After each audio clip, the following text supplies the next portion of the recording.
dari kelompok 7 yaitu analisis pengambilan keputusan jangka pendek, keputusan produksi. Yang kedua itu sistem manajemen biaya dan activity based management. Yang ketiga itu standard costing dan pengukuran kinerja manajemen. Yang keempat itu sistem penganggaran fleksibel dan support activity cost. Yang kelima itu akuntansi pertanggungjawaban dan total quality management. Yang keenam, investment center dan transfer pricing.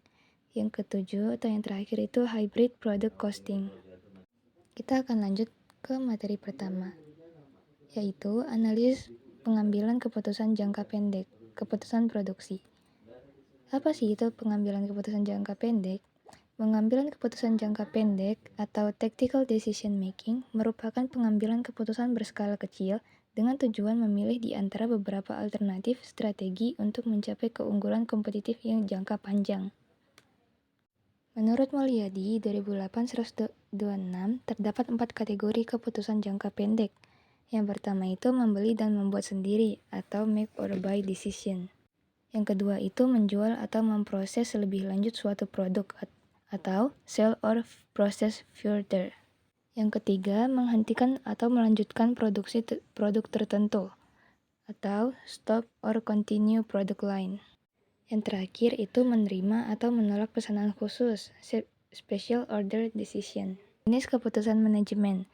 Yang pertama itu keputusan rutin, yaitu keputusan manajemen yang terjadi secara berulang-ulang dengan kondisi yang sama. Keputusan demikian biasanya dibuat secara terpola dengan kondisi if-then.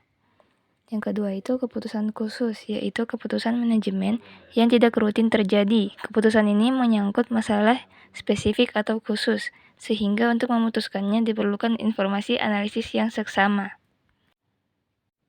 Next, konsep-konsep biaya dalam pengambilan keputusan jangka pendek. Yang pertama itu sunk cost. Sunk cost adalah biaya yang telah dikeluarkan oleh perusahaan dan tidak dapat dikembalikan. Uang yang sudah dibayarkan untuk biaya tersebut tidak bisa ditarik kembali. Yang kedua itu opportunity cost. Opportunity cost adalah kesempatan yang hilang karena perusahaan memilih suatu alternatif tertentu dibandingkan dengan alternatif lainnya. Yang ketiga itu ada relevant cost atau biaya relevan. Adalah biaya yang digunakan sebagai informasi dalam pengambilan keputusan. Next, kita ke materi kedua yaitu sistem manajemen biaya dan activity based management dari kelompok 8. Pengertian manajemen biaya dan activity based management. Manajemen biaya adalah proses perencanaan, pengendalian, dan pengawasan biaya yang dikeluarkan dalam kegiatan bisnis atau proyek untuk memastikan bahwa semua pengeluaran terkendali dan sesuai dengan anggaran yang telah ditetapkan.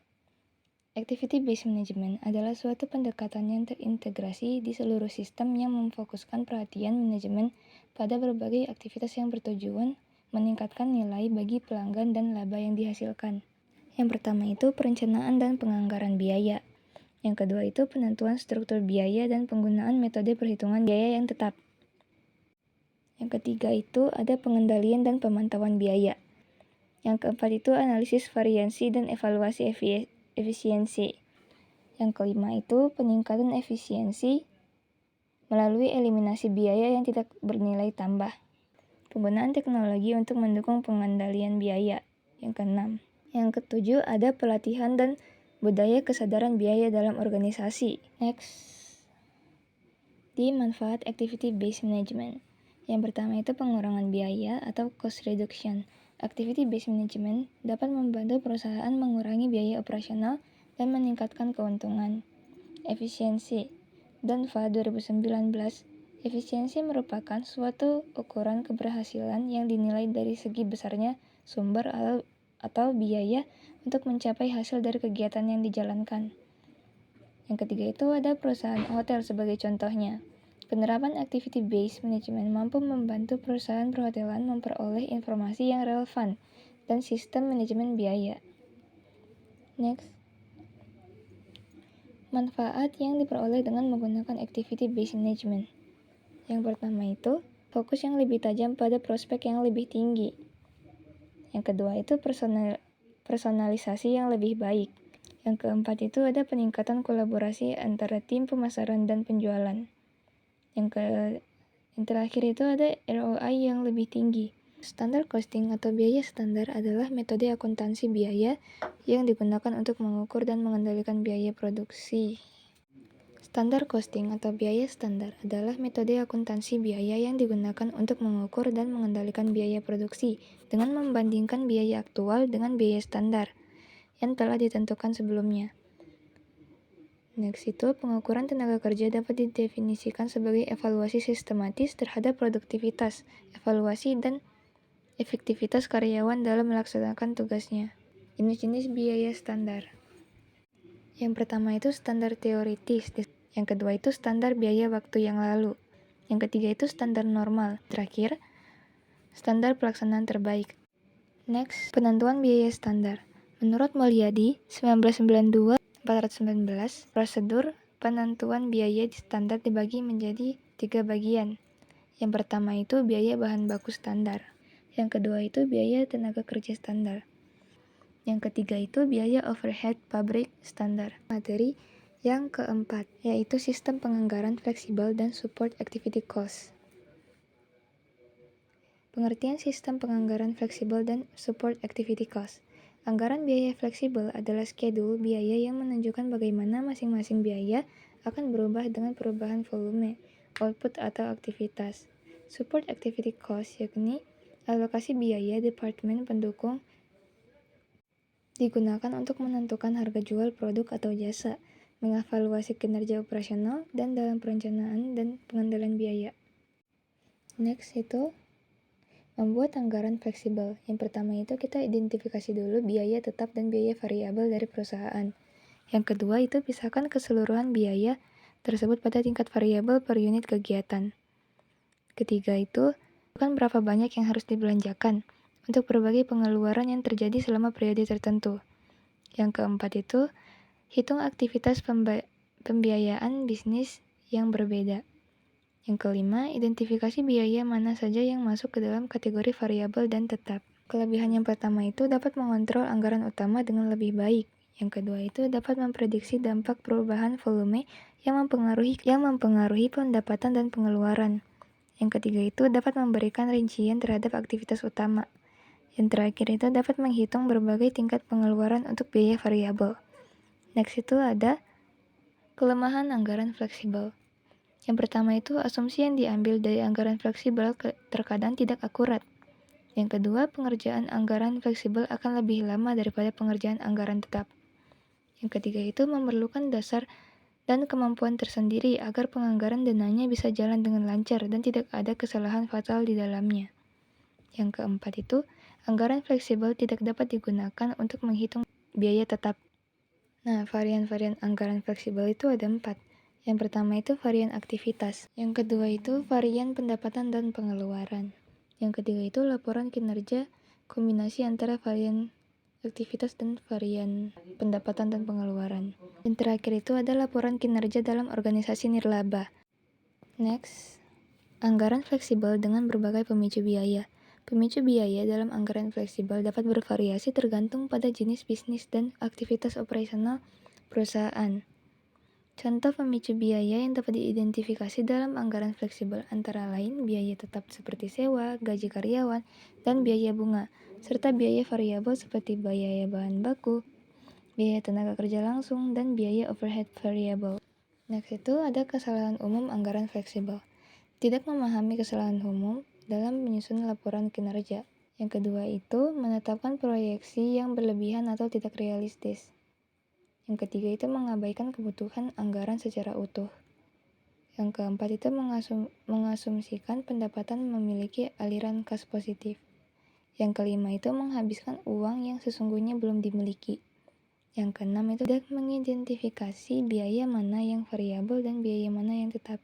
Next itu kita udah beralih ke materi kelompok 11, yaitu akuntansi pertanggungjawaban dan total quality management. Pengertian akuntansi pertanggungjawaban. Akuntansi pertanggungjawaban merupakan suatu pusat tanggung jawab dalam organisasi yang dipimpin oleh seorang manajer yang dapat bertanggung jawab terhadap aktivitas dalam divisi yang dilakukannya. Struktur organisasi pertanggungjawaban menurut Mulyadi 1997-184, yang pertama itu struktur organisasi. Yang kedua itu anggaran biaya. Yang ketiga itu pemisahan biaya antara biaya terkendali dan tidak terkendali. Yang keempat itu sistem kode rekening. Yang kelima, laporan biaya. Next itu ada tujuan dan manfaat akuntansi pertanggungjawaban.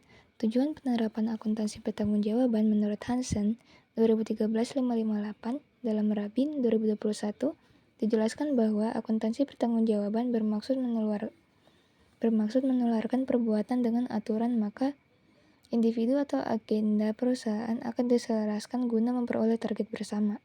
Akuntansi pertanggungjawaban berguna atas berlangsungnya organisasi berupa ketetapan yang diambil sesuai waktunya serta berdasarkan tingkat manajemen yang ada, dan organisasi dipisahkan sebagai bagian yang lebih kecil agar mudah dikendalikan. Next itu ada jenis-jenis pusat pertanggungjawaban. Yang pertama itu pusat biaya, yang kedua pusat pendapatan, yang ketiga pusat laba, yang keempat pusat investasi. Total Quality Management. Menurut Oakland, bahwa Total Quality Management atau TQM merupakan pendekatan untuk meningkatkan efektivitas dan fleksibilitas bisnis secara keseluruhan. Ini pada dasarnya adalah cara untuk mengatur dan melibatkan seluruh organisasi, setiap departemen, setiap aktivitas, dan setiap orang di setiap level. Materi yang ke-6 itu ada Investment Center dan Transfer Pricing dari kelompok 12. Pengertian Investment Center. Investment Center adalah salah satu bagian atau unit dalam struktur organisasi yang memiliki tanggung jawab untuk mengelola aset perusahaan serta mengukur kinerja berdasarkan hasil laba yang dihasilkan dari investasi yang dilakukan. Pengertian transfer pricing. Transfer pricing adalah mekanisme yang digunakan oleh perusahaan untuk menentukan harga dalam transaksi antar entitas yang berada dalam satu grup perusahaan atau afiliasi. Next itu ada metode transfer pricing. Yang pertama itu Comparable Uncontrolled Price atau CUP method. Yang kedua itu ada Resale Price method.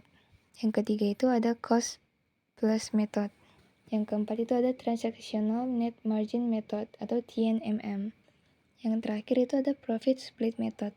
Next, hubungan antara investment center dan transfer pricing.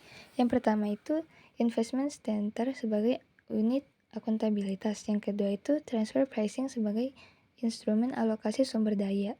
Yang ketiga itu hubungan untuk meningkatkan kinerja keuangan. Yang keempat itu optimalisasi keputusan investasi. Yang kelima, pengaruh terhadap motivasi dan akuntabilitas. Yang terakhir itu ada efek regulasi pajak. Nah, tantangan transfer pricing itu yang pertama ada kompleksitas peraturan pajak. Yang kedua itu kesulitan menentukan harga yang wajar. Yang ketiga itu risiko penghindaran pajak dan audit pajak. Yang keenam, konflik antara yurisdiksi. Yang kelima, masalah integrasi teknologi. Yang keenam, keterbatasan sumber daya internal. Yang terakhir itu tekanan reputasi. Oke, materi terakhir itu ada Hybrid Product Costing dari kelompok 13.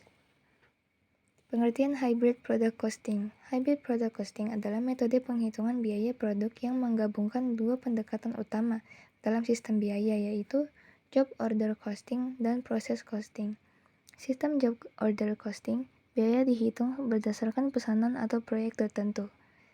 Yang kedua itu dalam proses costing, biaya ditentukan berdasarkan proses produksi berkelanjutan. Karakteristik hybrid product costing itu yang kedua penggabungan dua sistem biaya, yaitu job order costing dan process costing. Yang kedua, fleksibilitas dalam penanganan berbagai jenis produk. Yang ketiga, pengalokasian biaya berdasarkan sumber yang tepat. Yang keempat itu pengendalian biaya yang lebih akurat. Yang kelima itu dapat meningkatkan akurasi penetapan harga jual. Yang keenam itu menyediakan informasi yang diperlukan untuk pengambilan keputusan. Langkah-langkah penerapan hybrid product costing. Yang pertama itu kita mengidentifikasi jenis produk yang ada. Yang kedua itu penentuan kategori biaya. Yang ketiga itu pengalokasian biaya overhead. Yang keempat, pembukuan dan pencatatan biaya. Yang kelima, penentuan harga jual. Keuntungan penerapan hybrid product costing yaitu akurasi biaya yang lebih tinggi. Yang kedua, fleksibilitas dalam pengelolaan biaya. Yang ketiga, peningkatan pengendalian biaya. Yang terakhir, menyediakan informasi yang dibutuhkan untuk pengambilan keputusan. Tantangannya itu, yang pertama kompleksitas sistem, yang kedua pengalokasian biaya overhead, yang ketiga itu kebutuhan untuk pembaruan sistem secara teratur. Terima kasih sudah mendengarkan. Assalamualaikum warahmatullahi wabarakatuh.